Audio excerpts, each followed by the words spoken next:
오늘 사도행전 13장 1절로 4절 말씀을 중심으로 해서 성령이 가라사대 이런 제목으로 말씀을 나누겠습니다.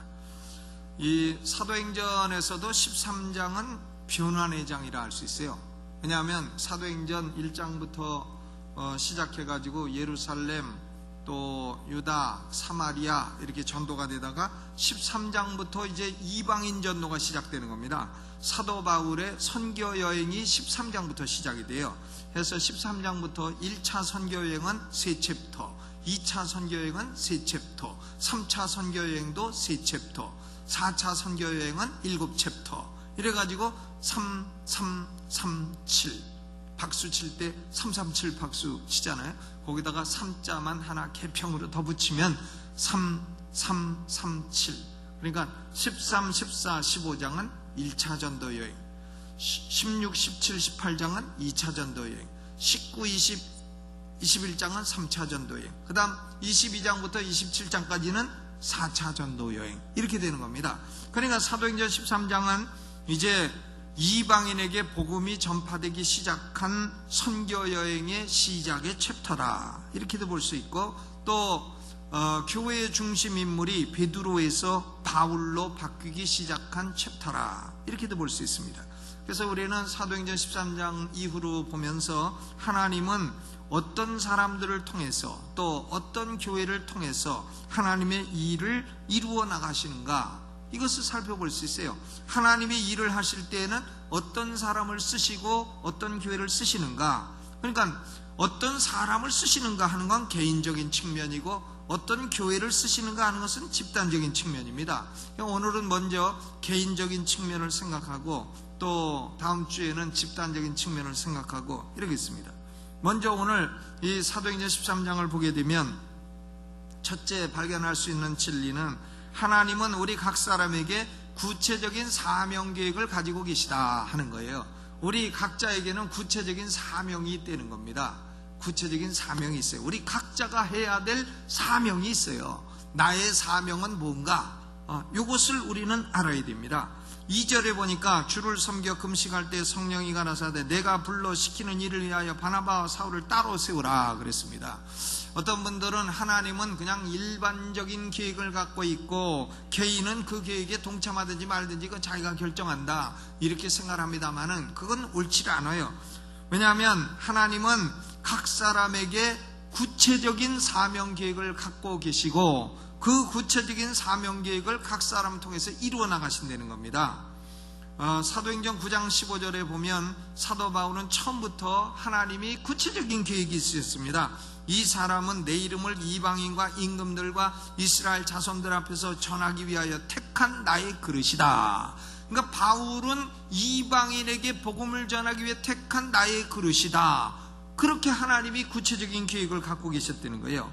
또 요한복음 21장 18절을 보면 사도 베드로에게도 구체적인 계획을 갖고 있습니다. 21장 18절에 내가 진실로 네게 이르노니 젊어서는 네가 스스로 띠띠고 원하는 것으로 다녔거니와 늙어서는 네 팔을 벌리리니 남이 네게 띠띠고 원치 아니하는 것으로 데려가리라.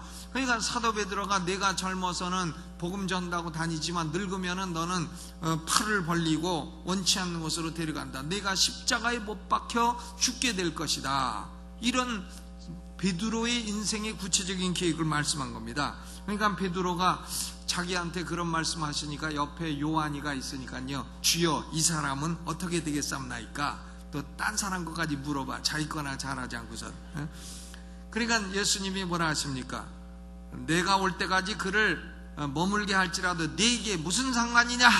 너는 나를 따르라. 그 사람은 그 사람 사명이 있으니까 너는 네 사명을 이루면 된다. 그 사람 신경 쓰지 말고, 이렇게 말씀을 하신 것입니다. 그러니까 예수님은 바울에게는 바울의 계획이 있고 베드로에게는 베드로의 계획이 있고 요한에게는 요한의 계획이 있습니다.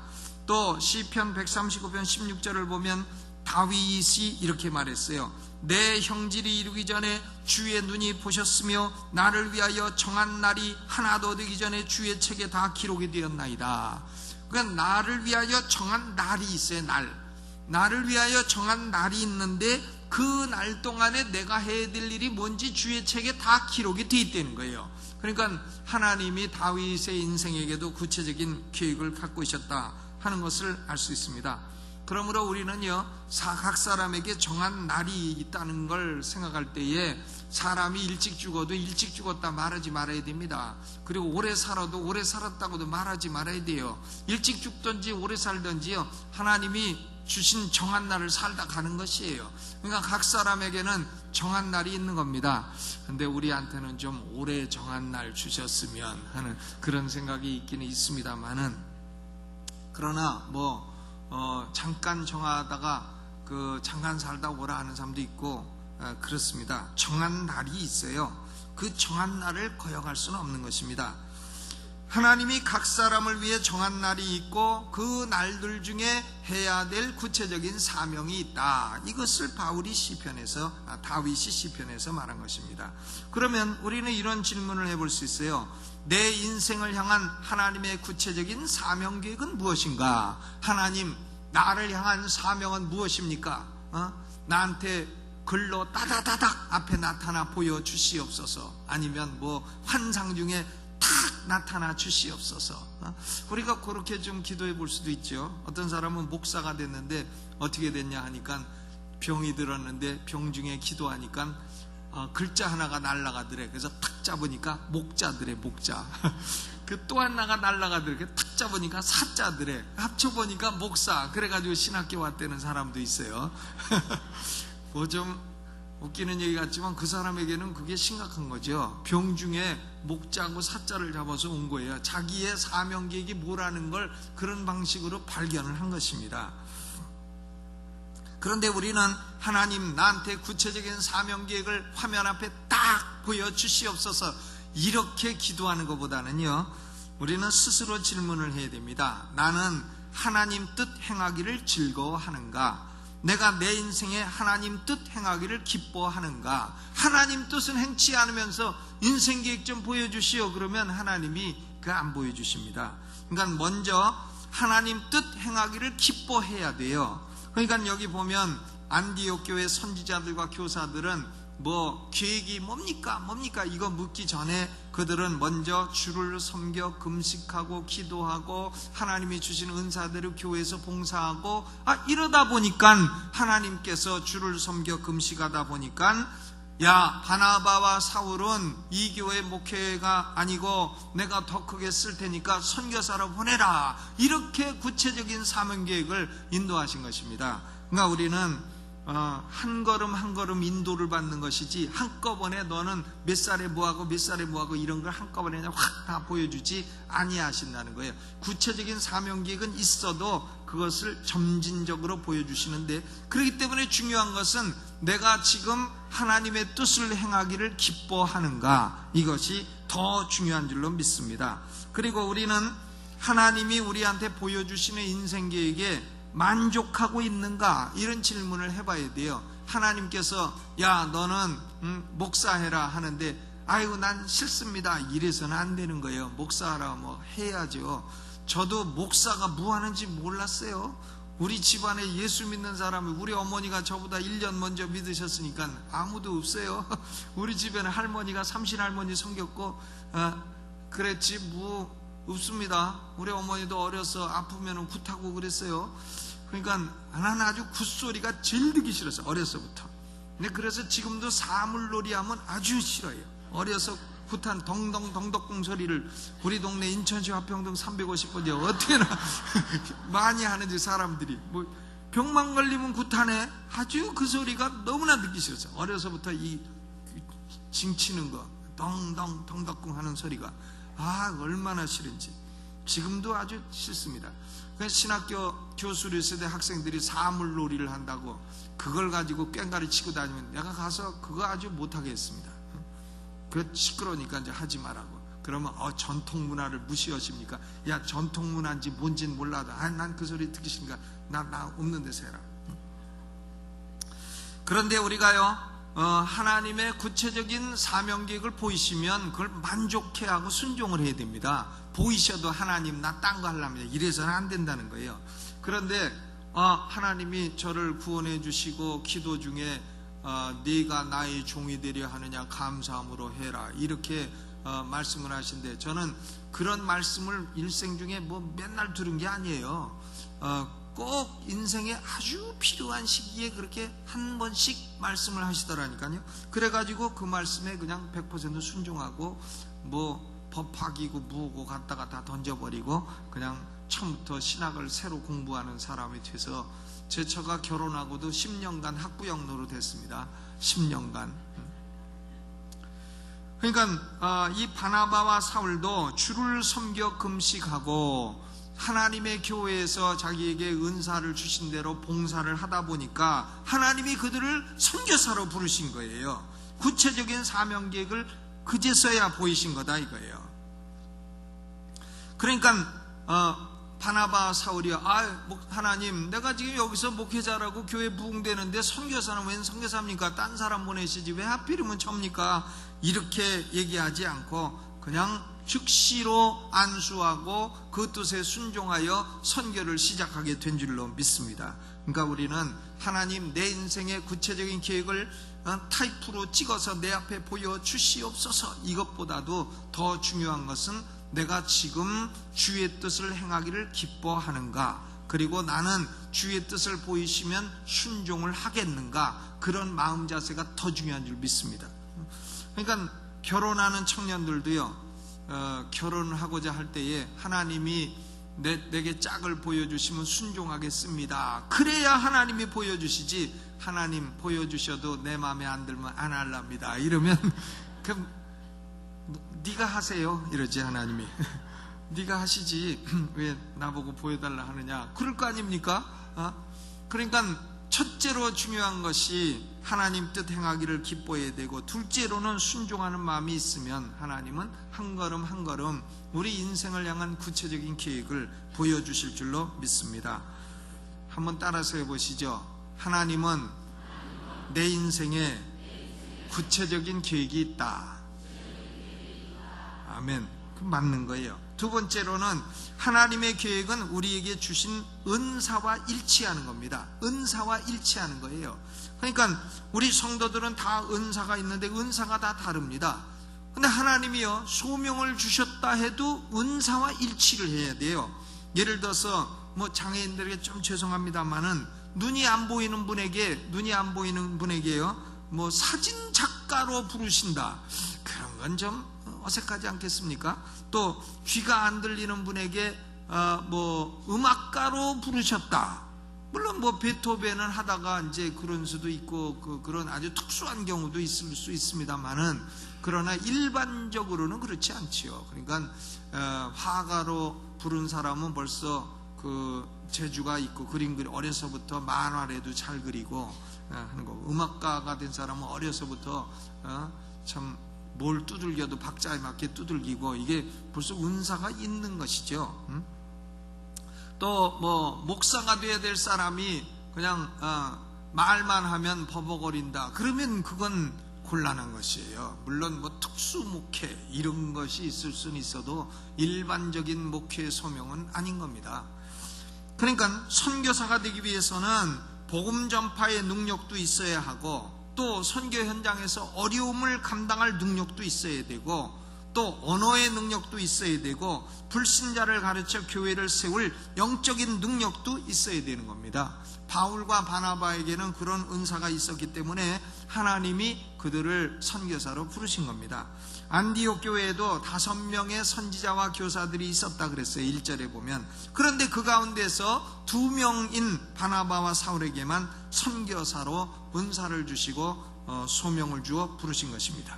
우리 성도들이 다 각각의 은사가 있지만 다 목사가 되고 다 선교사가 되는 것은 아닌 것이에요. 목사와 선교사나 혹은 뭐 장로나 집사나 권사나 다 이것도 하나님이 주시는 소명과 은사가 있어야 되는 겁니다. 그것과 일치하는 것이에요. 우리는 어떻게 우리의 은사를 알 수가 있느냐? 내게 은사가 뭐냐? 하나님 은사를 좀, 예수님이 지붕을 뚫고 내려와서 네 은사는 이거다, 이거 좀 보여주세요, 이런 기도는 하지 말아야 돼요. 왜냐하면 주님을 사랑하고 섬기다 보면 내 은사가 무엇인지 분명히 드러나게 되는 겁니다. 저는 개인적으로 무슨 은사 테스트, 시험 보고 테스트하는 거 이런 거는 전혀 신뢰하지 않아요. 그런 것은 사실 쓸모없는 것이다 이렇게 생각합니다. 그러면 어떻게 해야 은사를 발견하느냐? 교회라고 하는 컨텍스트에서 하나님을 섬기는 중에 은사가 드러나게 되는 것입니다. 그러니까 청년들 중에도요, 하나님을 섬기다 보면 어떤 사람들은 성경을 읽고 설교를 잘하는 사람이 있어요. 그런 사람은 벌써 그건 목사의 은사가 있다는 걸 알 수가 있어요. 스펄전 같은 사람은 15살 때 예수 믿고요, 15살 때 예수 믿고 어른들 따라가지고 시골교회 전도를 하러 다니는데 어른이 그날 설교 준비를 안 한 거예요. 그러니까 15살짜리 스펄전 보고 네가 해라. 그래가지고 스펄전이가 15살 때 예수 믿자마자 시골교회 가서 어른이 설교 준비를 하는 바람에 15살짜리가 설교했잖아요. 그리스도의 보배로우심을 생각하라 하는 이런 제목으로 설교를 한 거예요, 15살짜리가. 근데 그 가운데 할머니 한 분이 앉아 계시다가 젊은이 몇 살인가? Young man, how old are you? 설교를 참 잘하는데 몇 살인가? 이렇게 물어본 거예요. 그러니까 스펄전이 15살짜리가 그 쓸데없는 질문 말고 그리스도의 보배로우심만 생각하시오. 아, 이 15살짜리가 이렇게 딱 권위 있게 얘기를 하고, 그런데도 이 할머니가 끝까지 물어보는 거예요. Young man, how old are you? 젊은이 몇 살인가? 물어보니까 스펄전이 설교 끝나고 나서 60세 미만입니다. I am under 60 이렇게 대답했다는 얘기가 있습니다. 그러니까 벌써 스펄전은 15살 때부터 이 말의 언어의 구사와 설교의 능력과 은사가 있었다는 걸 알 수 있어요. 그러니까 16살에 목사가 돼가지고 보이 프리처, 소년 설교자라는 얘기를 듣고 2년 동안에 시골교회를 40명 된 교회를 400명으로 부흥시켜버렸어요. 16살에서 18살 2년 동안. 그러니까 영국에서 제일 큰 교회가 뉴 파크 스트리트 배프티스트 처치인데 거기서 스펄전을 부른 거예요. 스펄전을 불러가지고 19살에 말하자면 서울에서 제일 큰 교회 담임 목사가 된 거예요. 이래가지고는 가보니까 예배당은 막 1000명 앉는 예배당에 성도는 40-50명 앉아있고 아주 망한 교회가 됐는데, 이 19살짜리 스펄전이 가가지고 그만 1년 만에 그 자리를 꽉 채워버렸어요. 그러니 그 얼마나 은사가 큰 거예요. 저는 지금도 설교 준비할 때 일단은 그 본문에서 스펄전은 뭘 설교했나 그거를 다 읽어보고 설교를 합니다. 역시 그는 설교의 황태자예요. 대단한 사람이었습니다. 그러니까 교회라고 하는 컨텍스트에서 우리의 은사가 발견되는 겁니다. 설교 은사가 있는 사람은 설교자로, 가르치는 은사가 있는 사람은 가르치는 자로, 또 행정의 은사가 있는 사람은 행정하는 사람으로, 또 이렇게 사람 전도의 은사가 있는 사람은 전도자로, 또 춤도 잘 추고 애들을 잘 하는 사람은 유치부나 이 초등초의 교사로, 이렇게 다 하나님이 쓰시고, 또 설거지 잘하는 사람들은 또 여전대 일꾼으로 쓰시고, 다 이렇게 은사가 발견되는 거예요, 교회라는 컨텍스트에서. 그래서 교회가 인정해주고 그가 하는 사역에 하나님의 축복과 열매가 있다고 한다면 그것이 바로 하나님의 주신 은사인 것입니다. 세 번째 진리는 은사가 비슷하다고 할지라도 하나님의 구체적인 계획은 다르다는 거예요. 은사가 비슷해도 하나님의 계획은 다 달라요. 안디옥 교회의 5명의 선지자와 교사들은 모두 다 비슷한 은사를 가졌습니다. 그러나 그들 각자의 구체적인 사명 계획은 달랐습니다. 같은 목사라도요, 농촌교회 목회를 잘하는 분이 있어요. 농촌교회 가서 농민들을 잘 구슬러 가지고 농사도 짓게 하고 고기도 기르게 하고 해가지고 농촌을 이끌어가면서 춘원 이광수처럼 이끌어가면서 이렇게 목회를 잘하는 그런 사람도 있고, 또 도시교회 목회에 적합한 사람도 있고, 신학교 교수로 적합한 사람도 있고, 선교사로 적합한 사람도 있습니다. 선교사가 되려면요, 위장이 튼튼해야 돼요. 위장. 물 먹어도 설사나고 그런 사람은 선교사 아닙니다. 중국 가서 아무거나 그냥 기름 잔뜩 넣은 만두 먹어도 끄떡없는 철벽 위장을 가져야 그 사람이 선교사. 어디 가서 뭘 먹어도 보면 전 세계 돌아다니다 보면 음식이요, 별별 음식 다 있고, 그렇습니다. 음식 안 맞는 것도 있고. 필리핀에 가 보면은 햄버거를 먹어도 햄버거 안에 있는 들어있는 고기가요 조금 질겨요. 그게 물소고기 같아, 아무리 봐도. 네. 그 소고기라 그러는데 그거 이 카우 COW가 아니고 물소입니다. 물소. 버팔로라는 물소. 이 뿔도 있고 아주 그걸 일을 하도 시켜가지고 배쩍 말랐는데 아주 고기라고는 그냥 근육질 고기. 그래서 우리 선교위원장님 거기 가셔서 햄버거 잡수시는데 뭐 다 잡수시더라고. 그래서 그 반만 잡수시라고 했더니 다 잡수시고는 그날 밤에 배탈 나셨지. 배탈 나서 고생하셨어요. 그러니까 이 선교사는요, 세계 어디를 돌아다녀 뭘 먹어도 위장이 끄떡없어야 선교사입니다. 뭐 조금만 하면은 뭐가 설사나고, 조금만 음식 안 맞으면 뭐가 알러지 생기고 이러면 그 선교사 은사가 아닌 겁니다. 근데 목사도요, 다 같은 목사로서 은사가 있어도 구체적인 사명계획이 다 달라요. 그러니까 바울과 바나바는 선지자와 교사로서 은사가 있어도 그들은 선교사고 나머지 사람들은 개교의 목회자다. 이렇게 하나님께서 다른 계획을 보여주신 것입니다. 네 번째로, 마지막으로, 하나님이 은사 주시고 소명 주신 일을 할지라도 어려움이 없는 것은 아니라는 거예요. 은사와 소명이 있는 일을 한다고 해서 다 쉽지만은 않다는 겁니다. 목사의 은사가 있다고 해서 목회가 쉬운 거 아닙니다. 이 쉬워 보여도 쉬운 게 아니에요. 그러니까 여기 보면 그들이 선교사로 소명을 받아가지고 맨 처음 간 곳이 어디냐면 구브로에, 영어로는 사이프러스죠. 지중해에 있는 섬입니다. 구브로에 갔는데, 구브로에 가서 이제 구브로를 왜 갔는가 하면 여기가 바로 바나바의 고향이기 때문에 간 거예요. 바나바가 어디로 갈 거니까 내가 제일 잘하는 고향으로 가자, 이래가지고 구브로로 간 거예요. 그런데 거기 가가지고 누구를 만나냐 하면은 유대인 거짓 선지자 박수 엘루마를 만나게 되는 거예요. 유대인 거짓 선지자 박수 엘루마. 무당도, 남자 무당은 박수라 그래요. 박수. 이 엘루마를 만나가지고 이 사람이 막 반대를 하는 겁니다. 총독 서기오를 전도를 하는데 그 사람이 말씀 들으려고 하는데도 옆에서 자꾸 방해를 하는 거예요. 방해. 영어로는 게인세이라 하는데, 자꾸 옆에서 말을 참견하고 방해를 놓고 이렇게 해서 못 믿도록 하는 겁니다. 그러니까 바울이 있다가 이 복음의 원수야, 너는 잠시 동안 해를 보지 못하리라 하니까 그만 눈이 딱 어두워가지고 어디가 길이요 하고 참는 그런 존재가 됐습니다. 그래서 결국은 승리하긴 했습니다만은 반대가 있었죠. 바울이 선교사로에 얼마나 고생했어요. 매 맞고 죽을 뻔하고 뭐 온갖 반대가 다 있었습니다. 소명이 있어도 소명이 있는 길을 갈 때에도 반드시 쉽고 행복하고 기쁨만 있는 것은 아니라는 거예요. 어려움이 있어도 뚫고 나가야 할 줄로 믿습니다. 부엌에서 설거지하는 은사가 있다. 설거지만 하면 될 것 같아도 또 옆에서 게인세이 하는 사람들이 언제나 있어요.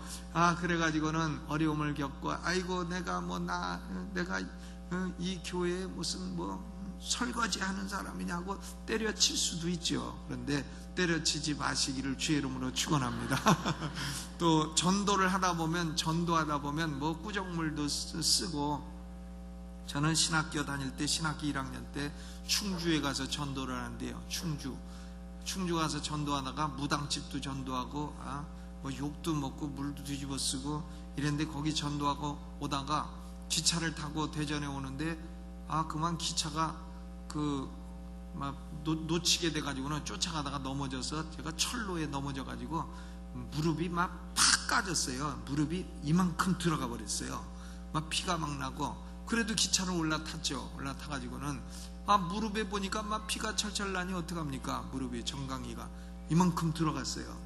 그래가지고 할 수 없어서 옷을 벗고 내 이 러닝 셔츠 그걸 벗어가지고는 그걸로 촥 좀 매고, 그리고 대전 가가지고 수술을 받았는데, 그 파진 데다가 거제라 그걸 갖다 한참 집어넣더라고요. 집어넣고 일주일 있다가 조금 빼내고 또 일주일 있다가 조금 빼내고 살이 생기는 만큼 조금 빼내고 조금 빼내고 이래가지고 그때 아주 다리 부러질 뻔했는데, 참 복음 전하다 보면 이런저런 어려움도 있고 고통도 있는 것입니다. 그래도 하나님이 은사와 사명을 주신 것은 우리는 이루어 나가야 할 줄로 믿습니다. 우리 성도들 가운데 전도자의 은사가 있는 분들 많으시고, 또 행정의 은사가 있는 분들 많으시고, 또 가르치는 은사가 있는 분들 많으시고, 자신의 은사를 썩히지 마시고 그것을 활용해서 구역에서도 활용하시고 교회에서도 활용해서 하나님께 영광 돌리시기를 주님의 이름으로 축원합니다. 나는 사명 계획이 뭔지 몰라, 이런 분들은 다른 거 없어요. 하나님께 예배하고 기도하고 하나님을 잘 섬기다 보면, 그러면 은사도 발견하고 사명계획도 발견해서 우리 인생이 하나님의 뜻을 이루는 그런 행복하고 만족한, 하나님께 영광을 돌리는 그런 인생이 될 줄로 믿습니다. 다른 사람은 사명이 뭔고 신경 쓸 거 없어요. 내 사명이 뭔고 그것을 발견해서 이루어나가는 종들이 다 되시기를 주의 이름으로 축원합니다. 오늘 헌화기도를 받은 우리 자녀들도 사명을 발견해서 이루는 복된 인생들이 다 되기를 주의 이름으로 축원합니다. 우리 찬송가